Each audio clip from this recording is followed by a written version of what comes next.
देखिए, वैसे तो नेपाल का भारत से रोटी और बेटी का रिश्ता है, लेकिन धारचूला और लिपुलेख को लेकर नेपाल भारत को हमेशा परेशान करता रहा है। अब जब बादल फटने के बाद आप समझ ही गए होंगे, काली नदी जो पहले वहां से बहा करती थी, उसका बड़ा हिस्सा भारत की सीमा से लगता हुआ बह रहा है। नेपाल खाली हुई जमीन पर अब अपने कब्जे का दावा कर रहा है, अपना दावा कर रहा है, और ये जमीन भारत की है। काली नदी पर भारत के प्रोजेक्ट को नेपाल 5 बार वहां पत्थरबाजी से रोकने की कोशिश कर चुका है। ऐसे में सवाल यह भी था कि नेपाल की अक्ल को क्या हो गया है और उसे ठिकाने लगाने के लिए भारत क्या कर रहा है। क्या विवाद और बढ़ेगा या फिर नेपाल भारत के आगे सरेंडर करेगा? ऐसे बहुत से सवाल थे जिनकी पड़ताल बहुत जरूरी थी। मेरे सहयोगी एबीपी न्यूज संवाददाता रविकांत ग्राउंड जीरो पर आपको दिख ही गए हैं। वहां नेपाल की साजिश और बाकी कड़ियों को जोड़कर उन्होंने क्या कुछ पाया, आपके लिए एक पुख्ता रिपोर्ट अब पेश।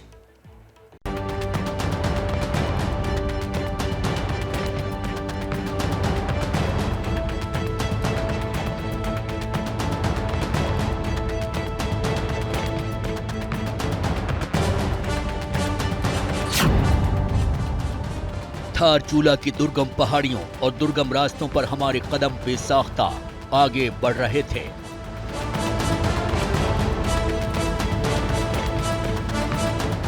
दिल्ली से मीलों का सफर तय कर हम नेपाल की जिस साजिश के सफे खंगालने आए थे कि आखिर नेपाल ने काली नदी पर कब्जे वाले उस षड्यंत्र को कैसे और कब आगे बढ़ाया, अब ये जानने और समझने की बारी थी। अब समझिए कि किस तरह से नेपाल ने कुदरत की मार की आड़ में काली नदी की जमीन को कब्जा किया है। अब ये सामने बादल फटने से जो मलबा आया था, उस मलबे के कारण नेपाल की जो सड़क थी वो बाधित हुई है, लेकिन उस सड़क से कई गुना ज्यादा मलबा नदी की ओर है। और अब नेपाल अपनी उस पुरानी सड़क को ठीक नहीं करा रहा, मलबा नहीं हटवा रहा, बल्कि उसी मलबे के ऊपर से सड़क बनवा रहा है। यानी जाहिर है कि उस सड़क के आगे का जो मलबा था वो भी अब स्थायी रूप से नेपाल का हिस्सा हो जाएगा। आपदा की आड़ में नेपाल का मिशन कब्जा आगे बढ़ा था, ये तो समझ आ चुका था, लेकिन नेपाल ऐसी हरकतें क्यों कर रहा है और किसकी शय पर कर रहा है, इस सच को जानना भी जरूरी था।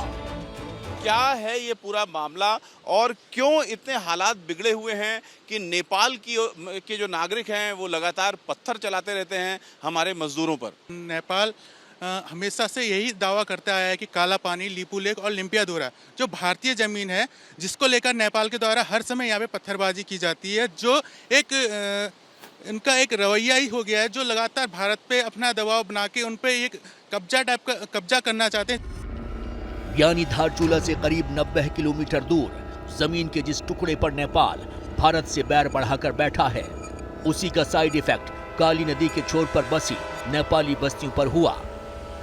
जब से भारत काली नदी पर दीवार बना रहा है, तब से करीब 5 बार नेपाल की तरफ से पत्थरबाजी हो चुकी है।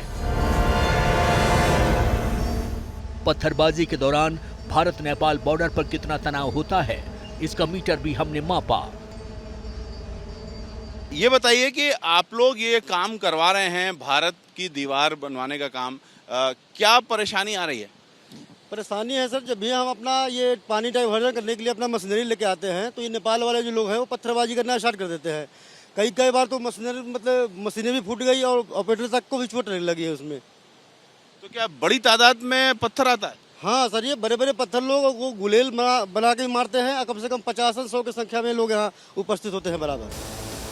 बाढ़ के बाद काली नदी का बड़ा हिस्सा भारत की सीमा में बह रहा है, जबकि जो जगह भारत की है उस पर मलबे का ढेर लगा है। इसी जमीन के टुकड़े पर नेपाल की नजर है। अब ये जानना भी जरूरी था कि नेपाल की दादागिरी के बीच भारत कैसे काली नदी पर दीवार बनाने के काम को धार दे रहा है। डिस्प्यूट ये है कि नेपाल साइड में नेपाल के लोगों ने अपने तटबंध बनाए हैं और बना रहे हैं, और इंडिया साइड में हम लोग बना रहे हैं। तो उन्होंने भी अपना तटबंध बनाया है जिसमें इंडिया के पब्लिक ने, प्रशासन ने कोई आपत्ति नहीं की है। पब्लिक की तरफ से थोड़ी सी बात आई थी और उन्होंने उस बात को उठाया था, लेकिन वो मौके पर ही शॉर्ट आउट कर दिया गया था। काली नदी पर भारत दीवार बनाने का काम 50% तक मुकम्मल कर चुका है, जबकि बाकी बचे काम को पूरा किया जा रहा है।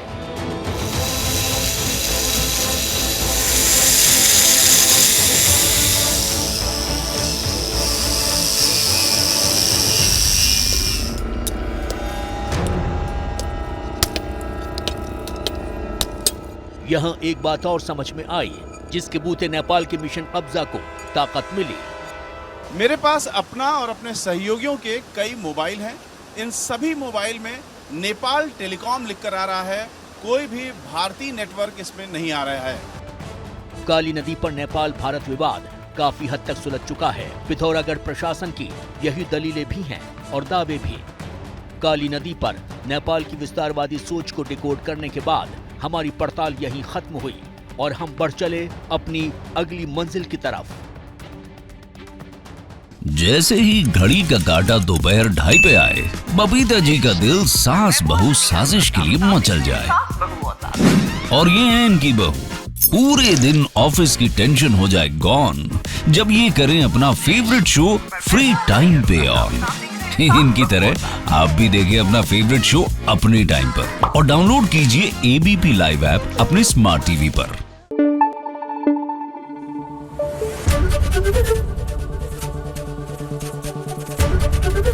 एबीपी न्यूज आपको रखे आगे।